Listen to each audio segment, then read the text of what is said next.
Hey, Faris. Yeah. How you doing? You just woke up? Yeah.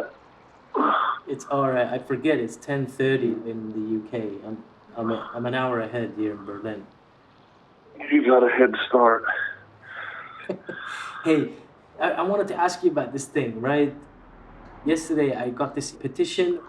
Radiohead are playing a concert in Tel Aviv, and they got these Palestinian artists together to tell Tom York, lead singer of Radiohead, not to play the concert. And they were given all these examples like South Africa, Boycott. And then I thought, should I put my name or not? And as soon as I put my name, did you just flush the toilet? I'm sorry about that. So I signed the thing, and I haven't been able to sleep since, because now I'm worried that my name's going to be on some blacklist. They're not going to let me in next time I go to Palestine. I can see that. Okay. I mean, it's too late now. I've already signed it. Look. Should I or shouldn't have signed this thing? That's the question. Okay.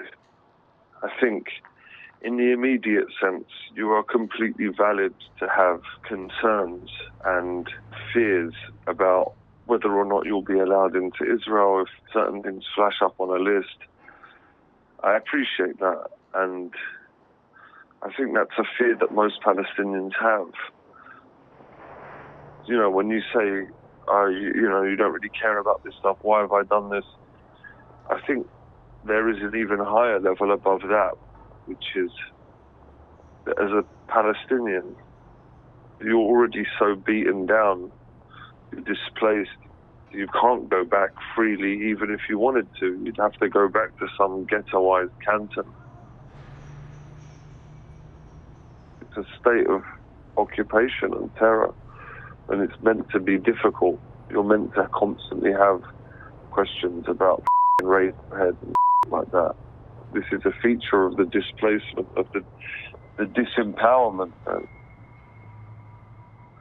when you look at all of that together, and also I shouldn't forget the program of ethnic cleansing is carrying on, and the Israelis keep telling us openly that the job will be finished at some point, including all the Palestinians inside Israel and everywhere else. I mean, such is the full spectrum nature of this threat that actually, on an even higher level, it doesn't matter. I don't know what to say. I don't even give a about Radiohead. I don't... Yeah, but that's level one, giving a Look, you're trying to articulate that you have some agency, whereas in true reality, you're absolutely powerless, and you suffer from all of the objects of powerlessness, and it's very difficult to live life acknowledging that you're a loser, and that you're a loser in the global system, a loser in the global game. What happens with most losers is that they end up turning on the people in front of them, which is why everyone in these camps takes drugs and is more prone to violence. Do you know what I mean? So why are all these dogs barking in the desert? Is that what it is? What, the people that signed the petition? Yeah, or is that pointless? Is that just in the wind? No, man.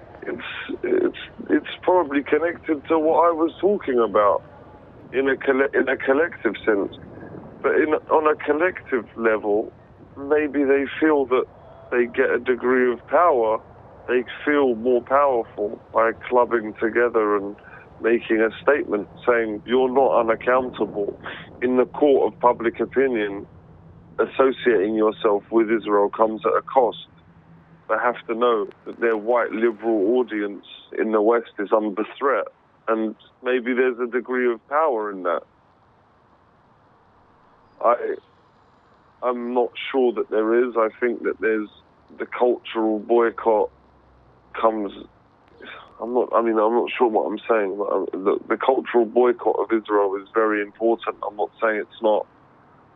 But the cultural power play that Israel has put forward and that most of the dominant Western societies have been fed with is so entrenched that it's difficult for us to overturn. And so it's almost like you're starting from -50. It doesn't make it wrong, but petitions like this, their mistake is that they consider themselves as starting from an equal standpoint, where people understand Palestine and what it means to be Palestinian, and they understand the plight of the Palestinians. Whereas in reality, most people in Europe think that Palestinians are Islamist cockroaches that need to be stamped out. That's what most people have been fed in the news. I'm not sure if the people signing the Radiohead petition recognize that. Mm.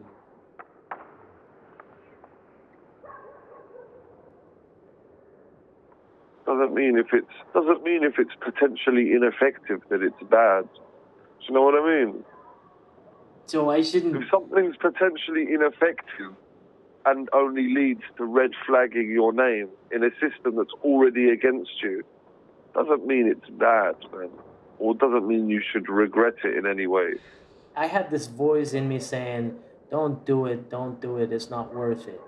And this whole thing of Palestine, I mean, who's representing our cause, Who... But exactly, we don't have any representatives.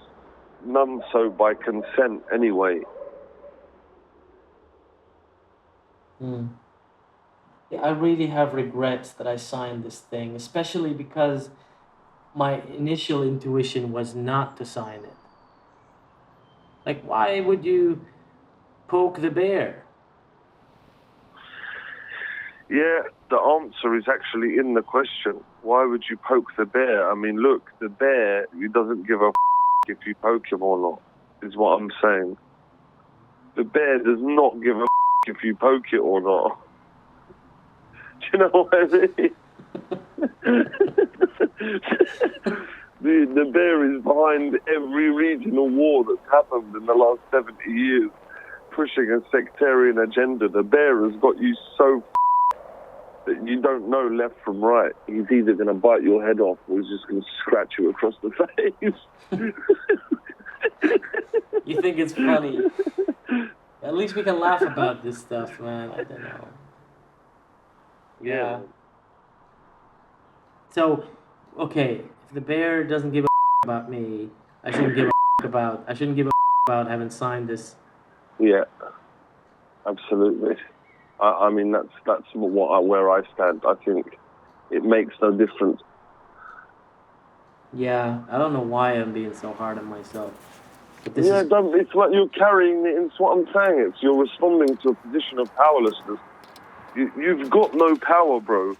Your life choices have already been dictated by your condition. All you do is make films about yourself and your family. You're not like some French guy who grew up in the south of France making films about sex in the lavender fields, who's got the luxury of thinking about himself from the third person. You're already in it. Do you know what I mean? Whether or not you sign a piece of paper actually doesn't matter, man. Yeah. Do you think the old Dervish had it right when he said, one day we shall become what we want?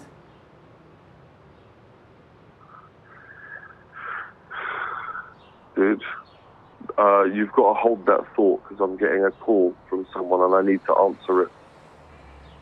All right, okay. And that's probably the most apt ending to what I'm talking about. All right. All right. All right, bye. Bye.